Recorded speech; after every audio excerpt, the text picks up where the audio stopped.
Sabía que no estaba invitado a la fiesta de aniversario de mis padres en el momento en que mi teléfono vibró y el nombre de Josh iluminó la pantalla. No había tenido noticias suyas en más de 3 meses, ni mensajes de texto, ni llamadas, ni siquiera un perezoso pulgar arriba en una de mis fotos, pero ahí estaba él, sonriendo con suficiencia digital, con un mensaje que simplemente decía: «Adivina quién no viene a cenar». Adjunto a una foto de una invitación en relieve dorado, debajo de la letra cursiva y la imagen de mis padres sosteniendo copas de champán, los nombres de los anfitriones estaban escritos en letras grandes y orgullosas. Elaine y Robert Hamilton solicitan el placer de su compañía para su 40 aniversario de bodas. Y justo ahí, impreso en una fuente elegante, estaban las palabras sin acompañantes, sin excepciones. Como un pequeño cuchillo escondido dentro de un guante de terciopelo. Ni siquiera tuve tiempo de terminar de poner los ojos en blanco antes de que una segunda foto aterrizara en mi bandeja de entrada. Era la misma invitación, pero Josh había agregado su propia edición, un pequeño y tosco trabajo de Photoshop donde había garabateado mi nombre debajo de no invitado. Debajo escribió una palabra: off. La miré por más tiempo del que me gustaría admitir, con el pulgar sobre la pantalla, sin saber si reírme o tirar el maldito teléfono al otro lado de la habitación. La cuestión es que esto no era nuevo, no era un descuido puntual o un desaire accidental. Era una tradición en este punto, algo que prácticamente podía cronometrar. Cada evento familiar importante venía con la nota al pie tácita: David opcional. O mejor aún, David no recomendado. Yo siempre ha sido el chico de oro, el obediente de las reglas, el que remueve el vino, el que viste traje, el golden retriever de hijo que sabía qué tenedor usar y qué historias no contar delante de la abuela. Cuando éramos niños hacía los clásicos trucos de hermano mayor, me culpaba por la lámpara rota, juraba que fui yo quien le dio chocolate al perro, afirmaba que yo inicié el incendio en el garaje cuando ambos sabíamos que era su tonto experimento científico que había salido mal. Y de alguna manera, siempre se salía con la suya. Solía pensar que tal vez tenía algo contra ellos, como si hubiera encontrado algo en el ático, algún oscuro secreto familiar que le diera ventaja, pero no. La verdad era más simple, él era simplemente al que querían más. Y nunca congeniamos realmente. Pasé la mayor parte de mi adolescencia castigado, y no del tipo normal, sino del tipo David, donde no se me permitía ir al baile de graduación porque saqué un C- en álgebra, donde pasé las vacaciones de verano repintando la cerca porque respondí mal en una comida compartida de la iglesia. Mientras tanto, Josh podría haber conducido un kart en llamas por la sala de estar y habrían encontrado una manera de culparme a mí. Era como si hubiera nacido con la cara equivocada, el tono equivocado, todo equivocado. Y, ¿quieren saberlo mejor? Solía intentarlo de verdad. Solía planchar mis camisas, sentarme derecho y memorizar las cosas correctas para decir en la mesa. Pero cada esfuerzo terminaba en el mismo silencio decepcionado de mi padre, la misma sonrisa de labios apretados de mi madre y la misma maldita mirada de Josh, como si estuviera viendo a un perro tratando de caminar sobre sus patas traseras. Así que no, me sorprendió no recibir una invitación. Lo que me impactó fue la risa, esa maldita risa, ese golpe en el estómago pixelado y presumido de una risa que decía: no solo estás olvidado, eres irrelevante. Y me encanta. Me senté en mi apartamento esa noche, las paredes se cerraban como siempre lo hacen cuando algo duele demasiado.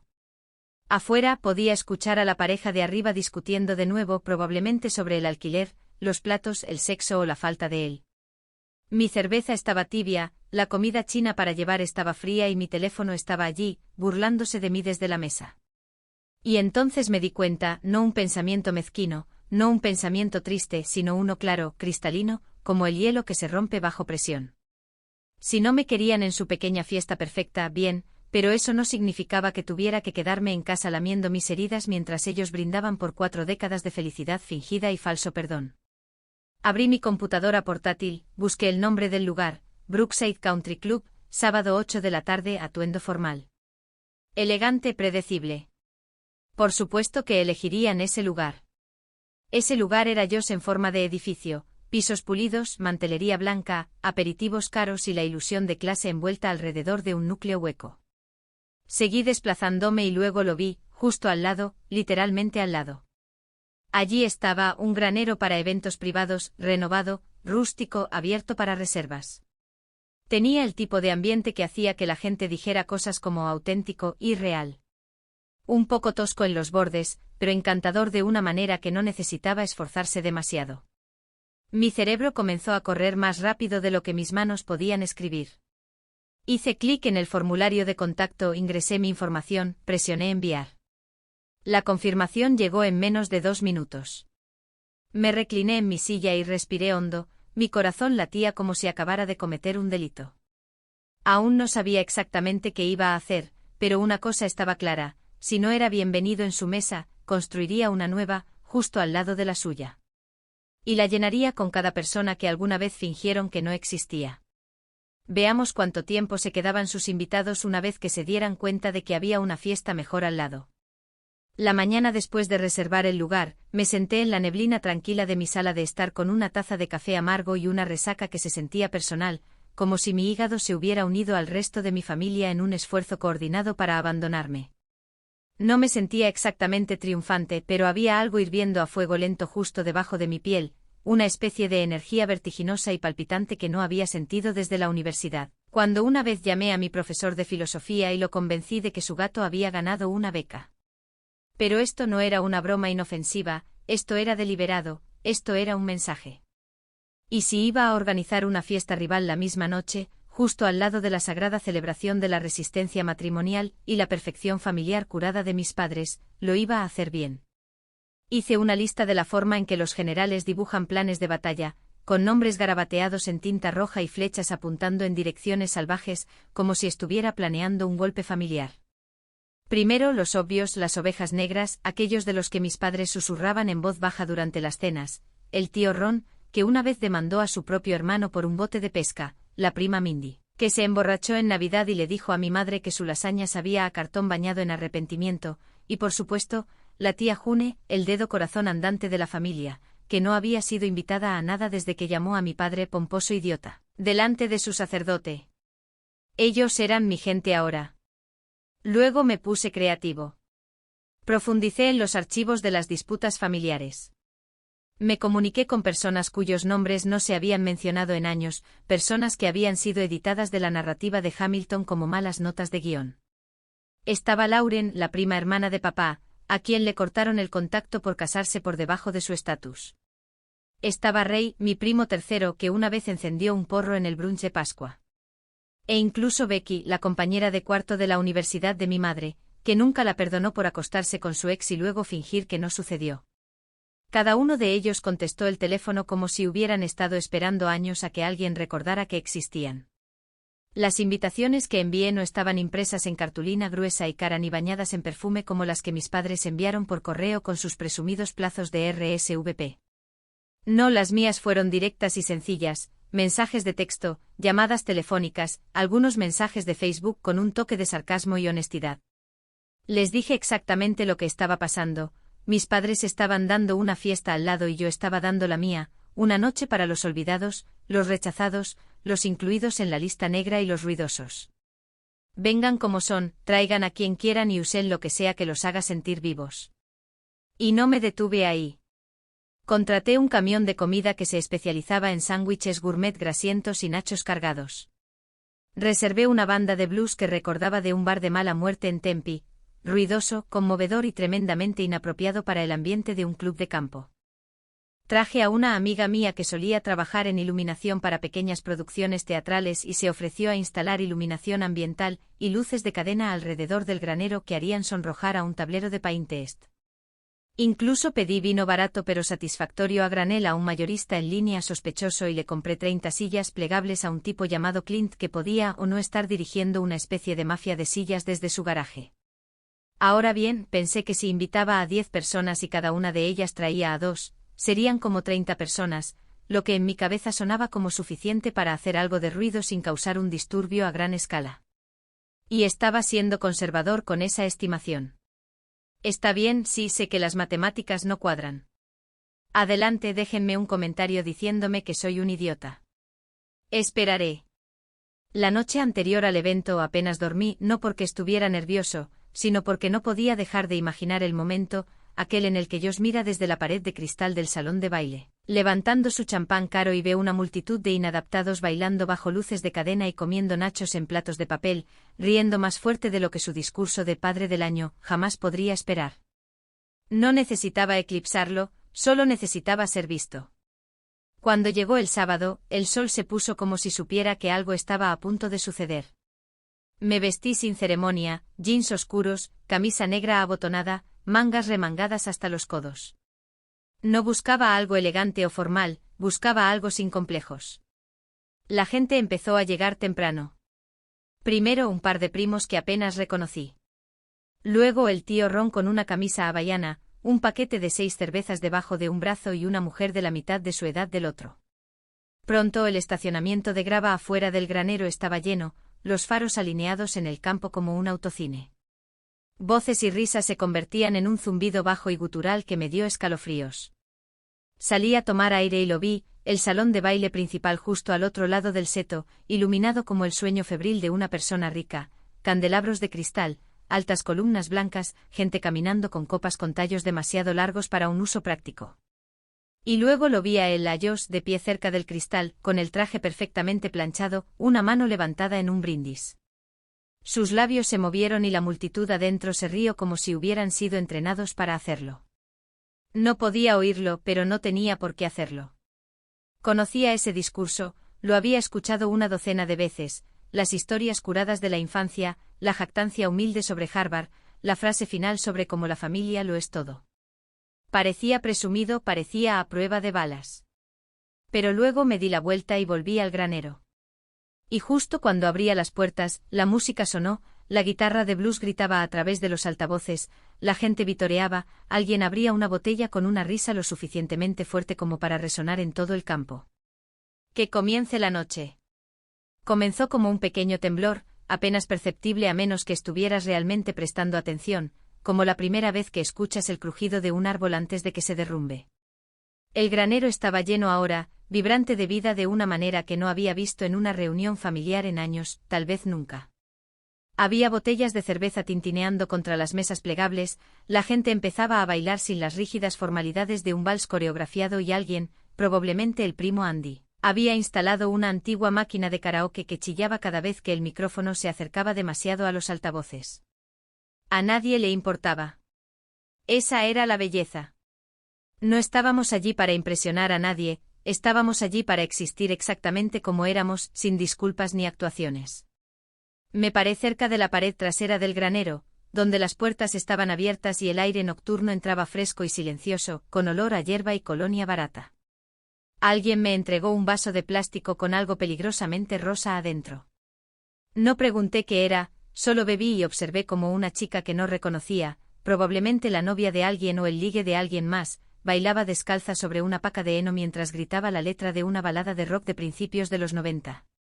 Era un caos, pero era mi tipo de caos. Y entonces lo noté, una figura de pie justo afuera del seto que separaba nuestro lugar del club de campo de al lado. La silueta parecía rígida, los hombros encorvados hacia adelante, como si estuviera decidiendo si acababa de cometer un terrible error. Entrecerré los ojos, salí a la hierba y me di cuenta de que era alguien de la fiesta principal, un tipo llamado Will, creo, el viejo amigo de Josh de la universidad, del tipo que probablemente tenía una reserva de golf permanente todos los sábados y creía que la inteligencia emocional era un signo de debilidad. Sostenía una bebida en una mano y su corbata ya estaba suelta alrededor de su cuello, como si se hubiera estado sofocando lentamente toda la noche. No dijo nada, solo asintió con la cabeza y cruzó el césped como un hombre que escapaba de una secta. 10 minutos después, llegó otro. Esta vez era Laura, una prima lejana con la que no había hablado desde que éramos niños. Vino con tacones, pero se notaba que lamentaba la decisión en el momento en que pisó la tierra desigual junto a la entrada del granero. Su rostro se iluminó cuando vio a la tía June saludándola como una compañera de guerra perdida hace mucho tiempo. Y así, desapareció entre la multitud. Sin anuncios, sin permiso, sin necesidad de explicaciones. Entonces comenzó a suceder más rápido. Uno por uno, los invitados comenzaron a deslizarse a través de los setos como fantasmas que salían de una mansión encantada. Vinieron en silencio, sin fanfarrias, cambiando pisos de mármol pulido por grava polvorienta y mesas con camelias por sillas de plástico. Y se quedaron. Ni una sola persona que cruzó regresó. Y luego llegó la tía Lisa. Si alguna vez hubo una mujer hecha para causar problemas en compañía educada, era ella. Llevaba un vestido rojo intenso que gritaba, «Todavía estoy aquí».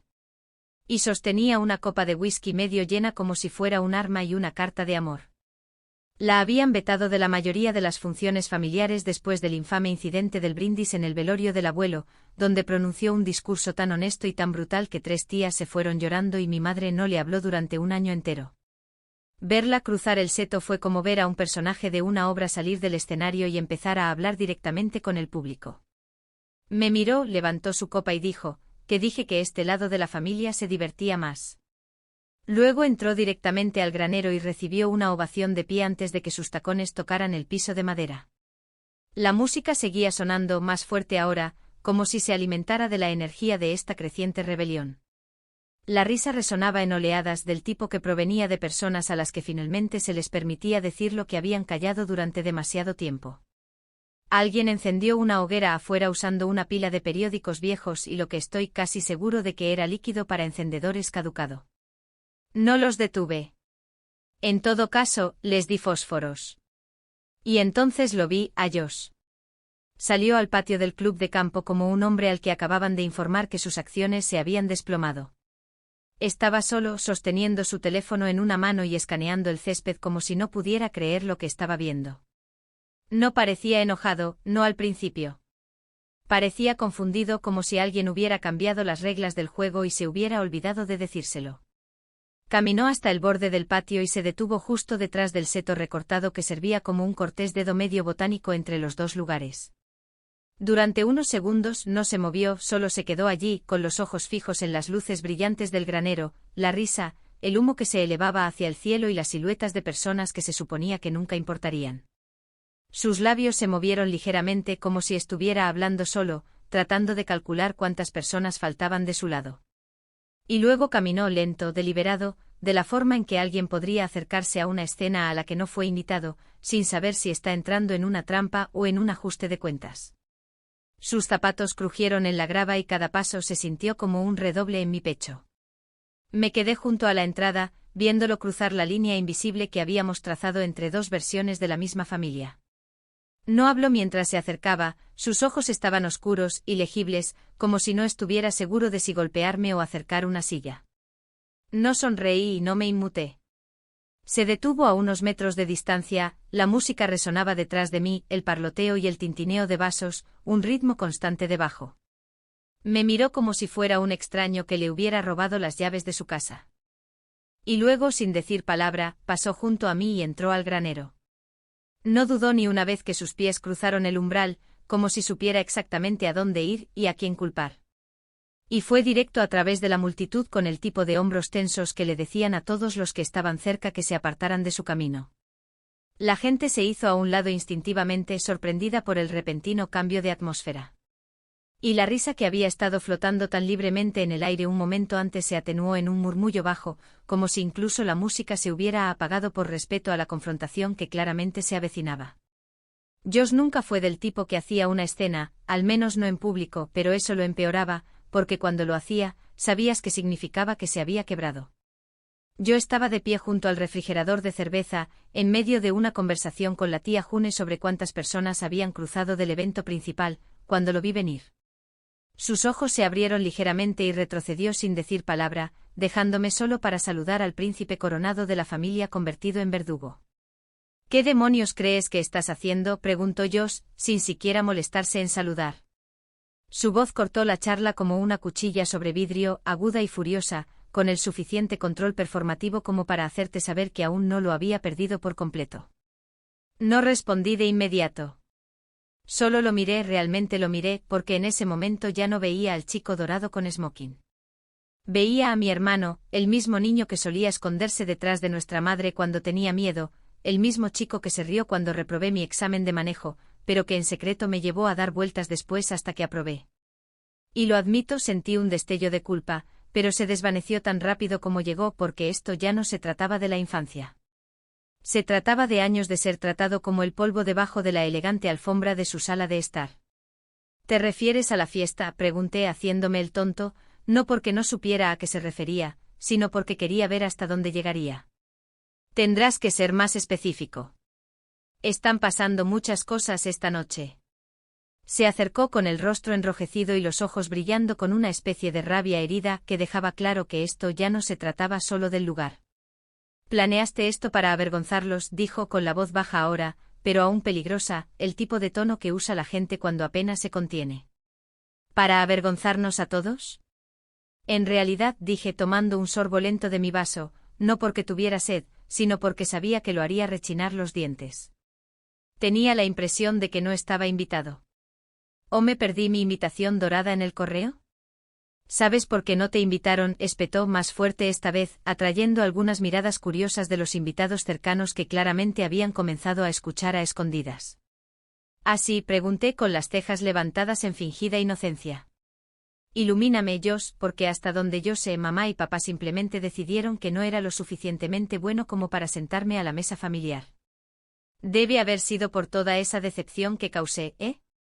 La mandíbula de Josh se apretó y miró a su alrededor como si acabara de darse cuenta de que estaba en un escenario con una multitud formándose, le gustara o no. Se inclinó más cerca con la voz baja, siseando como si estuviera tratando de contenerla pero no pudiera detenerse. Les dije que no te invitaran, dijo. Y en ese instante fue como si todo el mundo dejara de girar.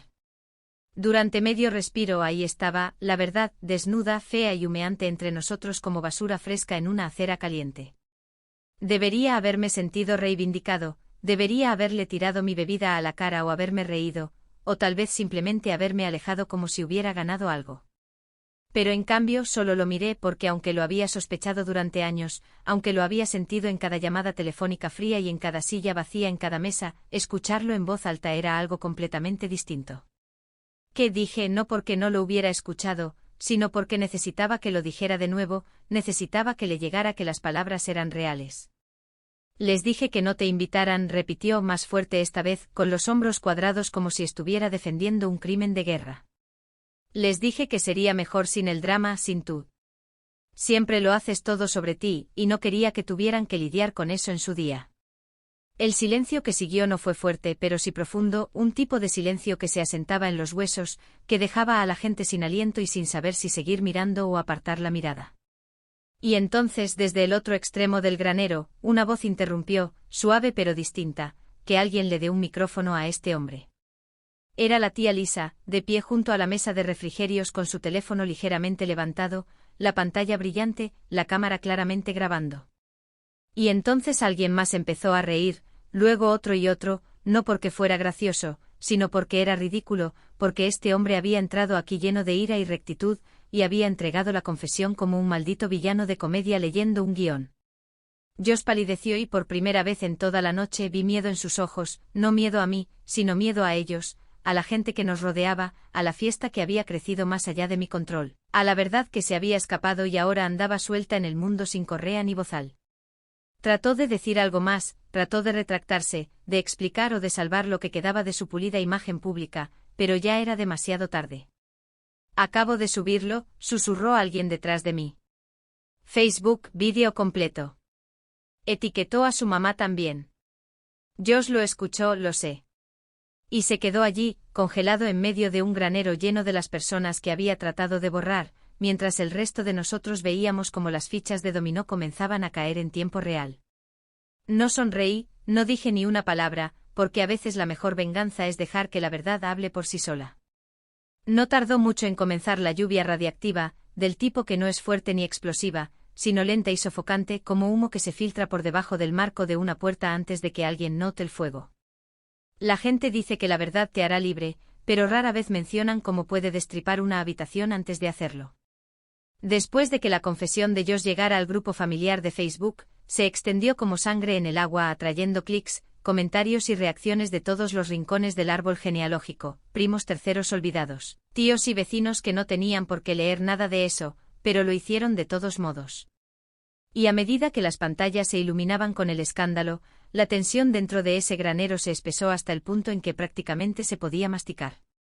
Mamá fue la primera en romperse, irrumpiendo con la mirada de una mujer a la que acababan de decirle que su jardín secreto había sido demolido y convertido en un estacionamiento. No dijo mi nombre, tampoco dijo el de Josh. Simplemente miró a su alrededor con ojos vidriosos y puños apretados como si estuviera a punto de pronunciar uno de esos monólogos que solía ensayar frente al espejo antes de las recaudaciones de fondos de la iglesia. Pero esta vez no había micrófono ni público amistoso asintiendo, solo nosotros, los que no se suponía que estuviéramos aquí. No puedo creer esto, murmuró mitad para sí misma, mitad para el techo, como si Dios tuviera una línea de atención al cliente. Arrastraste a esta familia al lodo. Corrección, dijo la tía Lisa desde la esquina sin levantar la vista de su taza.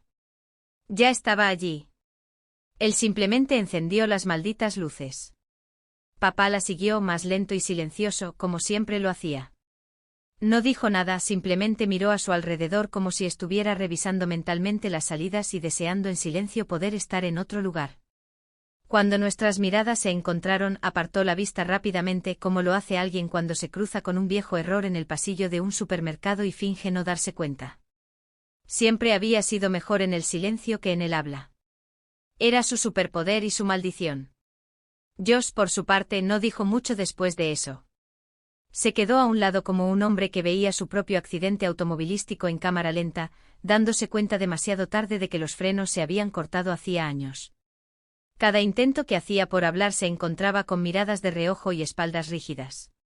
Nadie gritó, nadie arrojó bebidas, pero el silencio era peor. Hay algo brutal en ser ignorado en lugar de que te hablen. E incluso yo, parado allí con la supuesta ventaja moral, no me sentía bien al respecto porque no sentía nada, ni alegría, ni vindicación, ni siquiera esa dulce y fría sensación de justicia que pensé que había estado persiguiendo. Había construido este momento en mi cabeza como si fuera el clímax de una película, una explosión catártica donde el desamparado se ríe al último y más fuerte. Pero la verdad es que se sentía más como humo después de un incendio, espeso, asfixiante y vacío. A medida que la fiesta comenzaba a disminuir y la música se convertía en un zumbido bajo en lugar de un rugido, me encontré sentado en los escalones traseros del granero con una cerveza tibia y un cerebro zumbante. Fue entonces cuando apareció Gerald, un amigo de la familia de hace mucho tiempo, uno de esos tipos que había estado presente tanto tiempo que se sentía como un residuo de otra línea de tiempo. Se sentó a mi lado sin preguntar, sosteniendo una taza de café que estoy bastante seguro de que no contenía café. «Sabes», dijo mirando hacia la oscuridad, «recuerdo cuando eras niño, llorabas cada vez que alguien levantaba la voz. Eras una cosita sensible». No respondí. No quería un sermón, ni una historia de lástima, ni alguna forma indirecta de decirme que estaba equivocado al sentir lo que sentía. Pero Josh continuó, nunca lloró ni una sola vez, ni siquiera cuando se rompió el brazo al caerse de ese árbol junto a la cerca de los Wilson.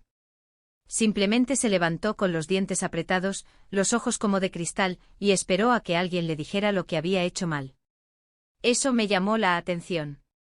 Me volví para mirarlo, pero él ya estaba mirando hacia el pasado como si fuera una película que solo él podía ver.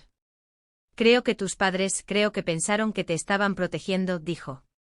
Tú eras el que mimaban, el que les preocupaba. Tú recibiste la suavidad, Josh recibió las expectativas, la presión, todo.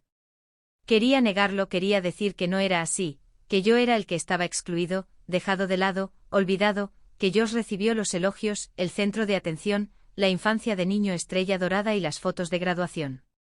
Pero cuanto más me sentaba allí, más pensaba en la forma en que apretaba la mandíbula cada vez que alguien mencionaba mi nombre, la forma en que se quebró esta noche, no como un hombre que me odiaba, sino como alguien que había estado conteniendo la respiración durante demasiado tiempo y finalmente se quedó sin aire. ¿Y si él no era el favorito? ¿Y si él era el escudo? ¿Y si yo era la razón por la que se apoyaban tanto en él, porque yo me negaba a ceder y él nunca decía que no? No me gustaba la idea, sabía mal, amarga y extraña, como darme cuenta de que el villano de tu historia podría haber sido un rehén. Pero ahí estaba, asentada en mis entrañas como una piedra. Cuando el último de los invitados se fue y la limpieza había comenzado, volví a rodear el seto hacia el club de campo. El salón de baile principal estaba vacío ahora, excepto por una figura, Josh, solo en una mesa, mirando el fondo de un vaso como si pudiera ofrecerle respuestas.